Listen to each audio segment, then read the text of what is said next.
Problem without normalization. একটা normalization যদি একটা টেবিল যদি নর্মালাইজেশন করা না থাকে তাহলে কি কি প্রবলেম হতে পারে সেটা আমরা একটু দেখি।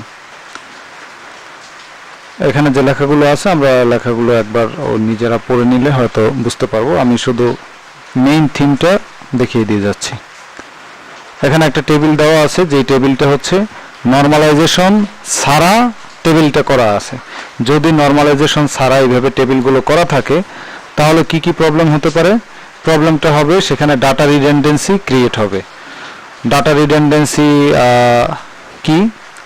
ডাটা রিডান্ডেন্সি যেমন ইনসারশন প্রবলেমগুলো বা ডাটা রিডান্ডেন্সির যে প্রবলেমগুলো থাকতো, যে কি কি প্রবলেম থাকতো, ইনসার্ট করার সময় প্রবলেম হতো, তারপরে ডিলিট করার সময় প্রবলেম ছিল, তারপরে আবার একটা কিছু আপডেট করতে গেলে প্রবলেম হতো। এই সমস্ত প্রবলেমগুলো হবে যদি নর্মালাইজেশন করা না থাকে।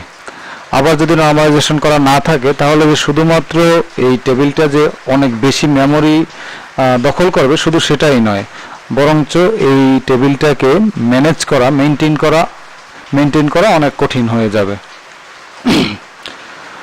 তাহলে আমরা দেখি যদি এভাবে যদি নর্মালাইজেশন ছাড়া যদি আমার টেবিলটা করা থাকে তাহলে কি কি প্রবলেম হতে পারে। প্রথম প্রবলেম হতে পারে ইনসারশন অ্যানোমালি, অর্থাৎ ইনসার্ট প্রবলেম।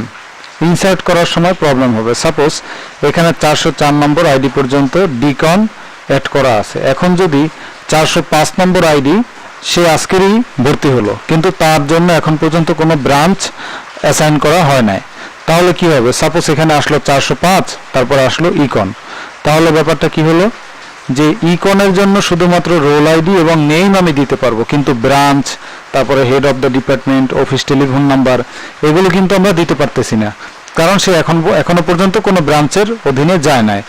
কিন্তু আমি যখন 405 নম্বর আইডি অ্যাড করতে যাব, আমি তো ব্রাঞ্চ ইনফরমেশন, তারপরে head of the department, office telephone number এগুলো তো আমি খালি রাখতে পারবো না।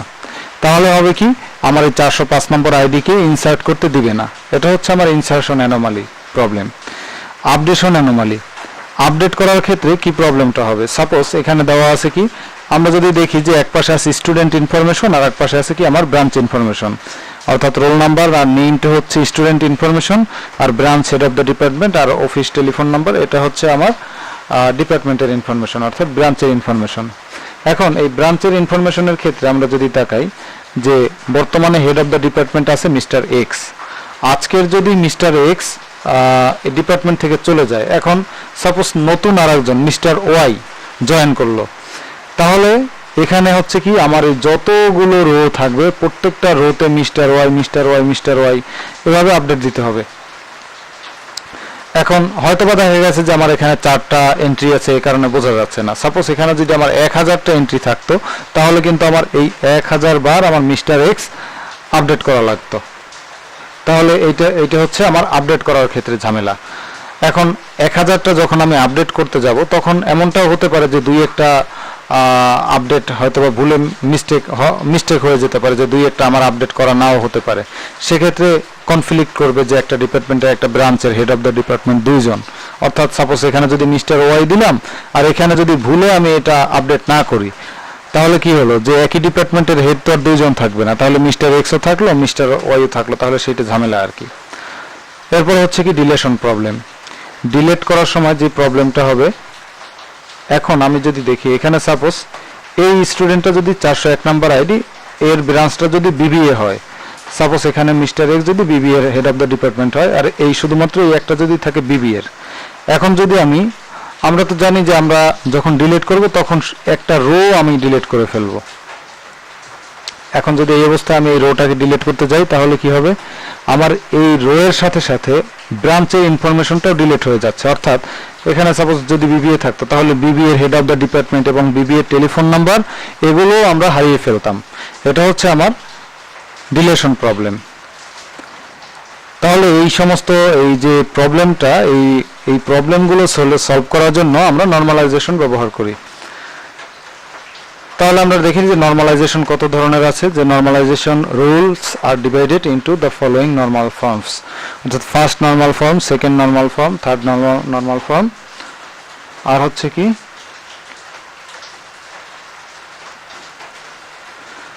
বিসিএনএফ।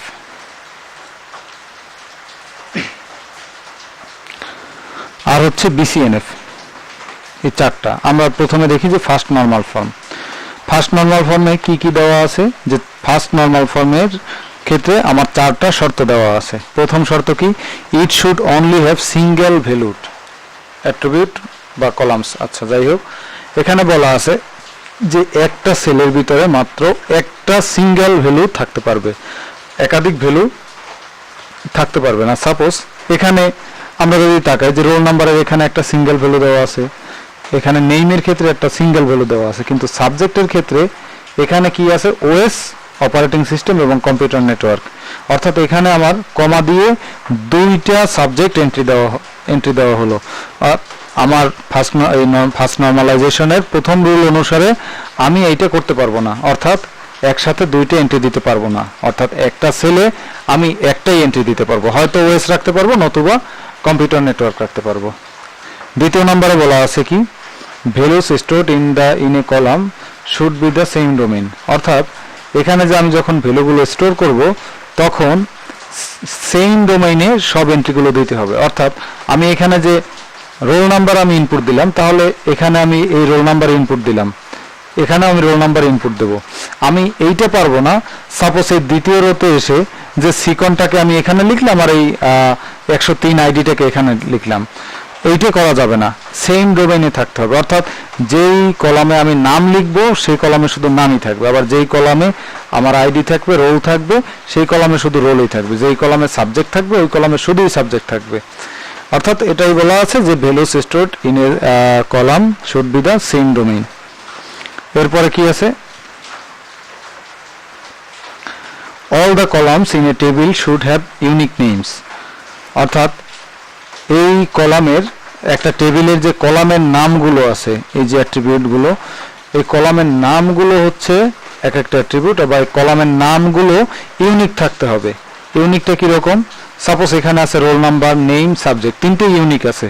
এখন ইউনিক হবে না কখন, সাপোজ এখানে নেম নামে আমার একটা কলাম ডিক্লেয়ার করা আছে, এখন যদি আমি এখানে এসে আর একটা কলাম ডিক্লেয়ার করতাম নেম নামে, তাহলে কি হতো, যে একই নামে দুইটা কলাম ডিক্লেয়ার করলাম, তাহলে দুইটা নাম কনফ্লিক্ট করত, এইটা করা যাবে না। 3 নম্বরে এই কথাটাই বলা আছে যে all the columns in a table should have unique name. অর্থাৎ প্রত্যেকটার আলাদা আলাদা নাম থাকতে হবে, ইউনিক নেম থাকতে হবে। 4 নম্বরে কি বলা আছে, and the order in the which data is stored and the order in which data is stored doesn't matter. এখানে আমার যে ডাটাগুলো স্টোর করলাম 101, 103, 102, এখানে যে অর্ডার মেনটেন করতে হবে এটা কোনো জরুরি না। অর্থাৎ 101-এর পর আমি কিন্তু 103 দিলাম, তারপর আমি 102 দিলাম, এমনটা বাধ্যবাধকতা নেই যে আমার 101-এর পর যে 102 দিতে হবে, এই ধরনের কোনো বাধ্যবাধকতা নেই। অর্থাৎ আমি চাইলে আনসর্টেড অবস্থায় আমি ইনপুট দিতে পারবো, চাইলে আমি এখানে 101-এর পর 105 এন্ট্রি দিতে পারবো, 102 এন্ট্রি দিতে পারবো, তারপরে আমি 104 এন্ট্রি দিতে পারবো, এইভাবে। তার মানে এটা হচ্ছে এই অর্ডার মেনটেন করাটা, অর্থাৎ সর্টেড রাখাটা এন্ট্রি দেওয়ার সময়, এটা আমার জরুরি কিছু না। এই হচ্ছে আমার 4টা রুল। এখন আমরা দেখলাম যে এই যে টেবিলটা আছে, এই টেবিলটা তো আমরা দেখলাম যে ফার্স্ট নর্মাল ফর্মে নাই।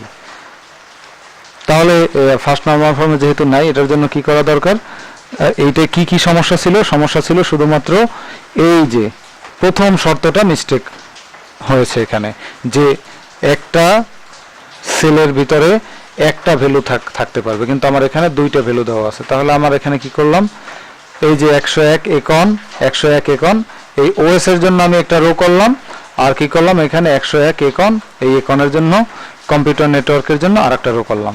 আবার এইখানে সেম 102 এর ক্ষেত্রেও সেম, 102 এর ক্ষেত্রে এই পিছনের দুইটা 102 বিকন সি এর জন্য একটা রো করলাম, আবার 102 বিকন সি প্লাস প্লাস এর জন্য একটা রো করলাম। এটা হচ্ছে আমার ফার্স্ট নর্মাল ফর্ম। এখন হচ্ছে কি second normal form. Second normal ফর্মের প্রথম যে শর্ত, যে ইট should be in the first normal form.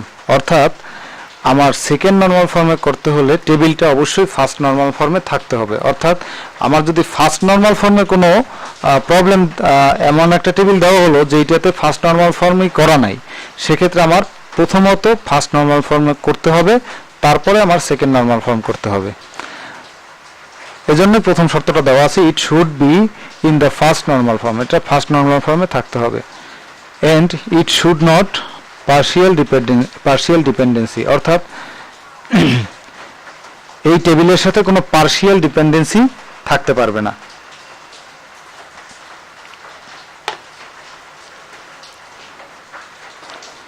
আচ্ছা, এখন পার্শিয়াল ডিপেন্ডেন্সি কি আমরা একটু দেখি। সাবজেক্ট টেবিলে সাবজেক্ট আইডি, সাবজেক্ট নেম দেওয়া আছে। এখন স্কোর টেবিলের ক্ষেত্রে আমি দেখি যে এই সাবজেক্ট টেবিলে কোনো পার্শিয়াল ডিপেন্ডেন্সিও নাই, বা ফার্স্ট নর্মাল ফর্মের যে প্রবলেমগুলো ওই প্রবলেমগুলোও নাই। সেকেন্ড টেবিলে যদি আসি যে স্কোর টেবিলে, তাহলে কি আছে, স্কোর আইডি, স্টুডেন্ট আইডি, তারপর কি আছে, সাবজেক্ট আইডি, মার্কস, টিচার। এখন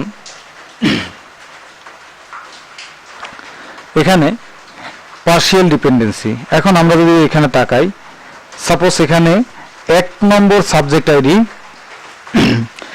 1 নম্বর যার স্কোর আইডি 1, সে অথবা স্টুডেন্ট আইডি 10, এখন 10 নম্বরে এই স্টুডেন্ট আইডি 10, সে কি করলো, সাবজেক্ট আইডি 1 নিল।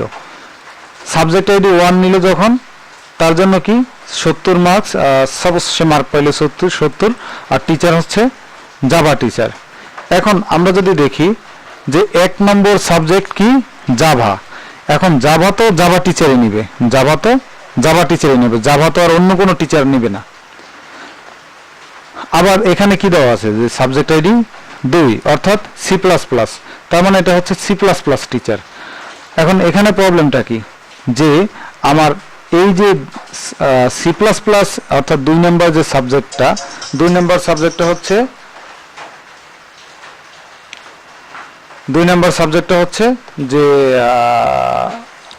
এখানে 2 নম্বর সাবজেক্টটা হচ্ছে C++। এখন C++ তো C++ টিচারই নিবে। এখন আমরা যদি এখানে তাকাই যে এই যে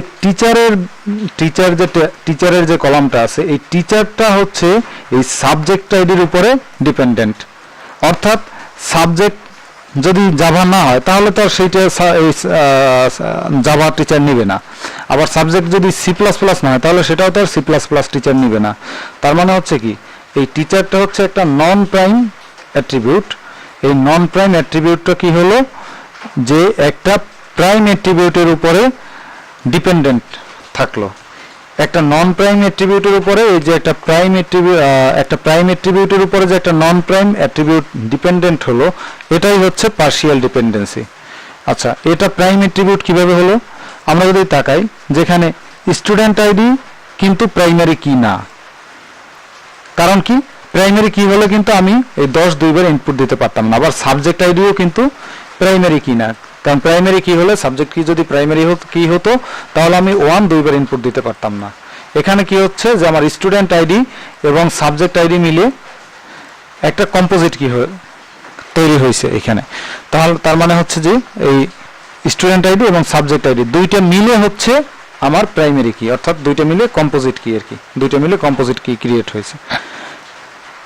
অর্থাৎ 10 1 তারপর হচ্ছে 10 2, আমার এইভাবে থাকতে পারবে না এখানে, বা নাইও যে 10 1 আবার দ্বিতীয়বার আবার 10 1 দেওয়া নাই। তাহলে এইটাও যেহেতু একটা কম্পোজিট কি, কোনটা যে তাহলে স্টুডেন্ট আইডি সাবজেক্ট আইডি, তাহলে এই দুইটাই হচ্ছে প্রাইম অ্যাট্রিবিউট। আর এই যে টিচার, এই টিচারটা হচ্ছে একটা নন প্রাইম অ্যাট্রিবিউট। তাহলে এই যে একটা নন প্রাইম অ্যাট্রিবিউট, এই যে সাবজেক্ট আইডির উপরে ডিপেন্ডেন্ট, এই যে নন প্রাইম অ্যাট্রিবিউট প্রাইম অ্যাট্রিবিউটের উপরে ডিপেন্ডেন্ট, এটাই হচ্ছে পার্শিয়াল ডিপেন্ডেন্সি। কিন্তু আমার এখানে বলা আছে যে and it should not have partial dependency, কিন্তু এই টেবিলে কোনো পার্শিয়াল ডিপেন্ডেন্সি থাকতে পারবে না, তাহলেই সেটা সেকেন্ড নর্মাল ফর্ম হবে। এখন এটা দূর করার জন্য কি করা হলো, যে আমার এই যে টিচার, অর্থাৎ এই যে টিচার প্যানেলটা জাভা টিচার, এই টিচার প্যানেলটা কি করলাম, আমি এই সাবজেক্ট আইডির উপর সাবজেক্ট নেম, তারপরে এই টিচারটা আমি এই টেবিলের সাথে এখানে নিয়ে আসলাম। তাহলে কি হলো, আমি সাবজেক্ট আইডি দ্বারাই আমি এই টিচারকে ডিফাইন করতে পারতেছি, তাহলে আর আমার জাভা টিচার আলাদা লিখতে হচ্ছে না। এই যে সাবজেক্ট আইডি তারপর জাভা টিচার। তার মানে এখন এখানে কিন্তু আমার আর কোনোটার উপরে ডিপেন্ডেন্ট হচ্ছে না।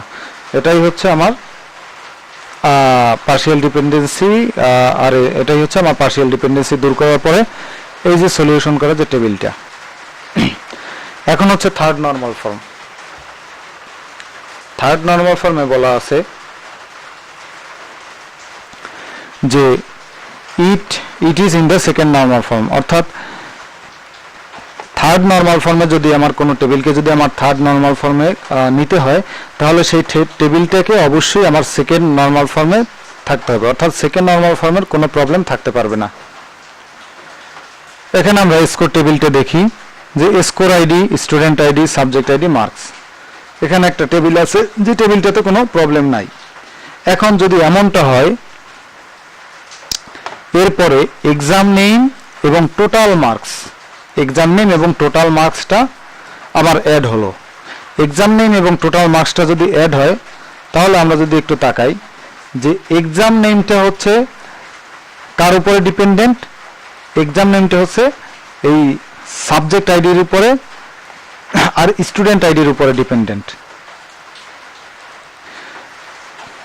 কারণ কি, সাপোজ এখানে যদি আমার একটা এক্সাম নেই, সাপোজ এখানে একটা ডাটাবেজ এক্সাম থাকলো।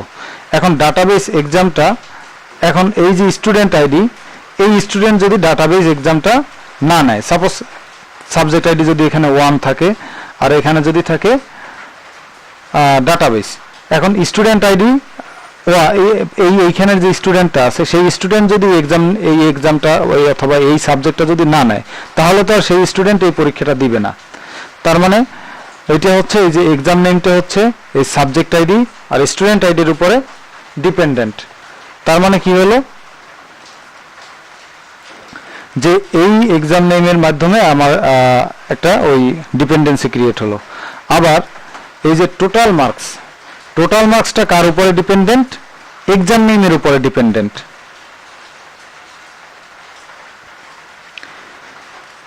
কিভাবে, সাপোজ এখানে যদি একটা ডাটাবেস এক্সাম থাকে, আমরা যদি এভাবে চিন্তা করি যে ল্যাব কোর্সগুলোতে যদি আমার 50 মার্ক করে থাকে আর থিওরি কোর্সগুলোতে যদি আমার 100 মার্ক করে থাকে। এখন এখানে যদি একটা ল্যাব কোর্স থাকে তাহলে টোটাল মার্কস থাকবে 50, আর যদি এখানে একটা থিওরি কোর্স থাকে তাহলে তার টোটাল মার্কস থাকবে 100। তার মানে কি, এই যে টোটাল মার্কসটা এক্সাম নেমের উপরে ডিপেন্ডেন্ট হয়ে গেল, টোটাল মার্কসটা এক্সাম নেমের উপরে ডিপেন্ডেন্ট হয়ে গেল, অর্থাৎ এক্সাম নেমটাও এখানে নন প্রাইম অ্যাট্রিবিউট এবং টোটাল মার্কসটাও এখানে নন প্রাইম অ্যাট্রিবিউট। তার মানে কি হলো, এখানে একটা নন প্রাইম অ্যাট্রিবিউট আর একটা নন প্রাইম অ্যাট্রিবিউটের উপরে ডিপেন্ডেন্ট হলো। এই যে একটা নন প্রাইম অ্যাট্রিবিউট আর একটা নন প্রাইমের উপরে ডিপেন্ডেন্ট হলো, এটাকেই বলা হয় ট্রানজিটিভ ডিপেন্ডেন্সি। অর্থাৎ এখানে যে থার্ড নরমাল ফর্মের যে শর্তটা দেওয়া আছে, থার্ড নরমাল ফর্মের যে শর্ত দেওয়া আছে সেই শর্ত অনুসারে যে it is in the second normal form, অর্থাৎ এটাকে আমার সেকেন্ড নরমাল ফর্মে থাকতে হবে, and it doesn't have transitive dependency, এবং এটাতে ট্রানজিটিভ ডিপেন্ডেন্সি থাকতে পারবে না। কিন্তু আমরা দেখলাম কি এখানে ট্রানজিটিভ ডিপেন্ডেন্সি আছে। তাহলে আমার কি করতে হবে, সলিউশন করার জন্য করতে হবে কি, যে আমার একটা এক্সাম আইডি থাকলো, এই এক্সাম নেম আর টোটাল মার্কস, অর্থাৎ এক্সাম নেমটা কি করতো, যে এখানে একটা এই এক্সাম নেমটা এখানে যদি আমরা একটু দেখি যে এক্সাম নেমটা স্টুডেন্ট আইডি এবং সাবজেক্ট আইডির উপরে ডিপেন্ডেন্ট থাকতো। তার মানে এটা পার্শিয়াল ডিপেন্ডেন্সি ক্রিয়েট করতো, এবং টোটাল মার্কসটা এই এক্সাম নেমের উপরে ডিপেন্ডেন্ট থাকতো, যার কারণে একটা ট্রানজিটিভ ডিপেন্ডেন্সি তৈরি হতো। কিন্তু আমার শর্ত অনুসারে কোনো ডিপেন্ডেন্সি থাকতে পারবে না।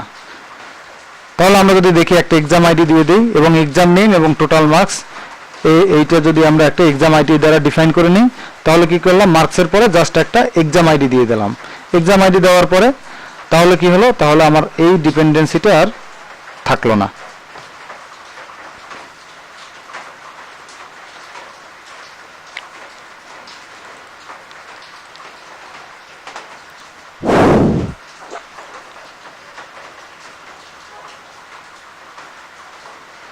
আচ্ছা, এখন দেখি আমরা বয়েস and code normal form BCNF। BCNF এর জন্য আবার ওই সেম সিস্টেম, যে টেবিলটাকে মাস্ট বি থার্ড নর্মাল ফর্মে থাকতে হবে এবং এখানে ফাংশনাল ডিপেন্ডেন্সি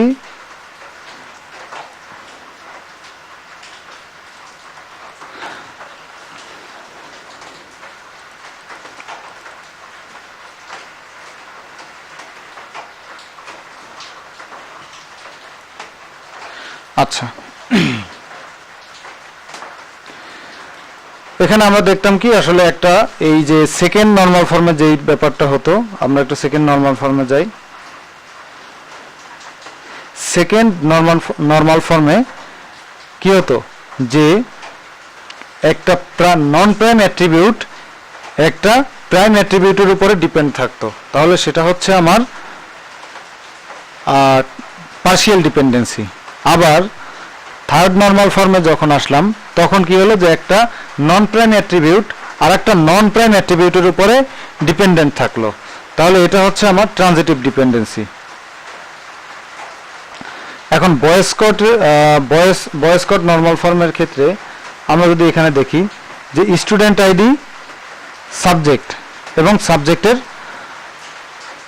সাবজেক্টটা কোন টিচার নিতেছে, এখানে যদি আমরা দেখি যে স্টুডেন্ট আইডি প্রাইম অ্যাট্রিবিউট না, কারণ কি তাহলে 101 দুইবার ইনপুট দিতে পারতাম না, আবার সাবজেক্টটাও প্রাইম অ্যাট্রিবিউট না, তাহলে জাভা দুইবার ইনপুট দিতে পারতাম না বা 3 বার।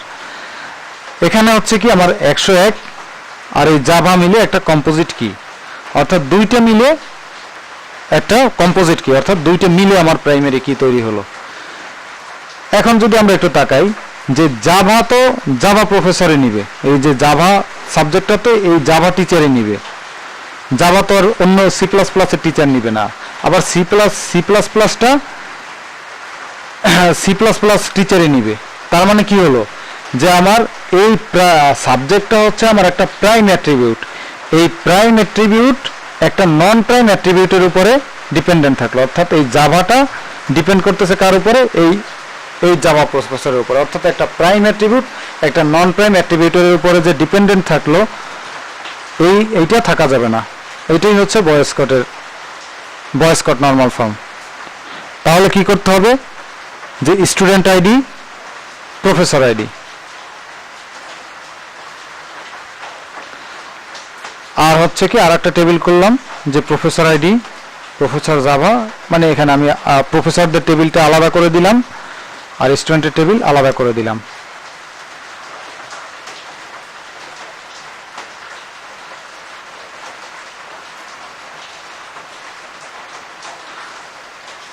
আচ্ছা, আমরা একটু যদি টেবিলটার দিকে তাকাই আমাদের একটু আচ্ছা, এখানে হচ্ছে আমার প্রাইম অ্যাট্রিবিউট হচ্ছে আমার এই আমি কি বলেছিলাম যে আগে 101 এবং এই জাভা এইটা মিলে হচ্ছে কম্পোজিট কি, আসলে না সেটা হচ্ছে একটু ভুল, যে 101 এবং প্রফেসরটা মিলে হচ্ছে একটা আমার প্রাইম অ্যাট্রিবিউট, কারণ কি জাভা টিচার নিতেছে দুইজন টিচার। আমরা যদি দেখি যে প্রফেসর জাভা আবার প্রফেসর জাভা 2, তার মানে এখানে জাভা টিচার আছে দুইজন, তার মানে এখানে এই 102 এবং এই প্রফেসর মিলে হচ্ছে কম্পোজিট কি, তার মানে কি হচ্ছে যে এই জাভা টিচারটা হচ্ছে এই জাভা সাবজেক্ট নিতেছে, অর্থাৎ এই প্রাইম অ্যাট্রিবিউটটা নন প্রাইম অ্যাট্রিবিউটের উপরে ডিপেন্ডেন্ট। আবার এই জাভা 2, এই যে জাভা প্রফেসর জাভা 2, অর্থাৎ জাভা 2 এর যে দ্বিতীয় নম্বর প্রফেসর উনিও কোন কোর্স নিবে, জাভা, তার মানে হচ্ছে এই প্রফেসর কিসের উপরে ডিপেন্ডেন্ট, এই সাবজেক্টের উপরে, তার মানে হচ্ছে একটা প্রাইম অ্যাট্রিবিউট একটা নন প্রাইম অ্যাট্রিবিউটের উপরে যে ডিপেন্ডেন্ট, এই প্রবলেমটা হচ্ছে এই বয়েস কোডের প্রবলেম অনুসারে এটা থাকতে পারবে না। তাহলে সেইটা আলাদা করার জন্য আমার এখানে প্রফেসর আইডিটা দিয়ে দিলাম শুধু। তাহলে আমি এখানে শুধুমাত্র প্রফেসরটা না দিয়ে আমি কি করলাম, জাস্ট একটা প্রফেসর আইডি দিয়ে দিলাম, প্রফেসর আইডি দিয়ে আলাদা করে দিলাম। এটা হচ্ছে আমার বয়েস কোড।